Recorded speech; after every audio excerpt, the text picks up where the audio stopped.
In this lecture, we are going to see the importance of existence of H1 and H2 tags in your post. H1 and H2 tags are nothing but heading tags. Before learning how to insert H1 and H2 tags in your post, let me show you or let me make you understand the importance of H1 and H2 tags in search engine rankings. The average usage of H2 tags has increased by around 4 to 5% in 2016 from second search result to the 30th one. Also, you can see that the percentage of usage of these H2 and even H1 tags is increasing gradually from the 30th search result to the second one. Almost 70 to 80% of top 20 pages are optimized with the existence of H1 headings. So it has become a prerequisite for a good ranking.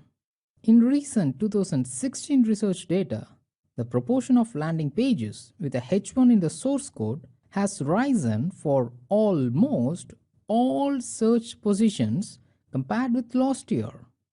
The interesting part in this year's research is the correlation factor itself.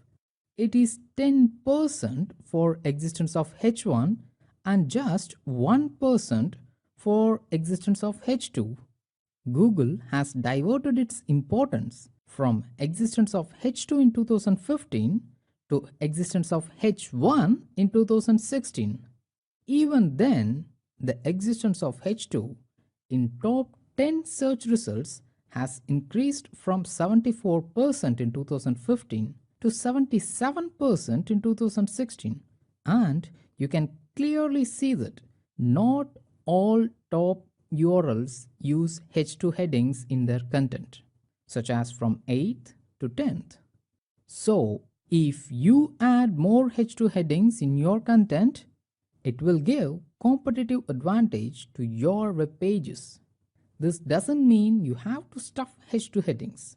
Add it wherever it's appropriate. It should make your content easy to read and navigate for your users, thereby improving the overall user experience too. If you still want an absolute number to follow, I would suggest one H2 heading for every 150 to 200 words. Now let's see how we can add H1 and H2 tags in your post. Unlike meta descriptions or other technical SEO factors, you don't need a separate plugin to insert these heading tags. For a bunch of paragraphs, add a consolidated title or a heading like this and then select the text. Then press toolbar toggle and give or assign it as heading 1 and heading 2 or subheadings like heading 3 or heading 4, etc.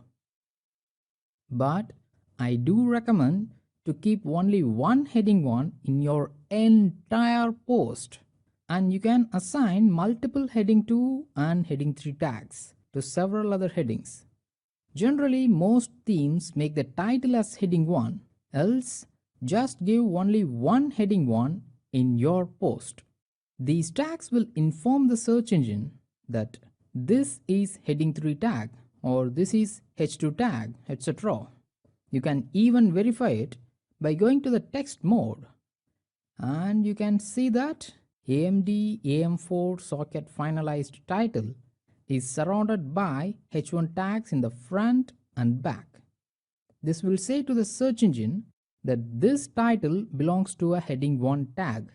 Also, you might have wondered that the percentage of existence is increasing gradually from the 30th search result to the second one. But why there is a sudden drop always in the first search result, even in H2 or H1? Along with the answer to this question, I will also make you realize the importance of H1 and H2 heading tags, meta descriptions, in terms of user experience in your site. Let's see that in the next lecture.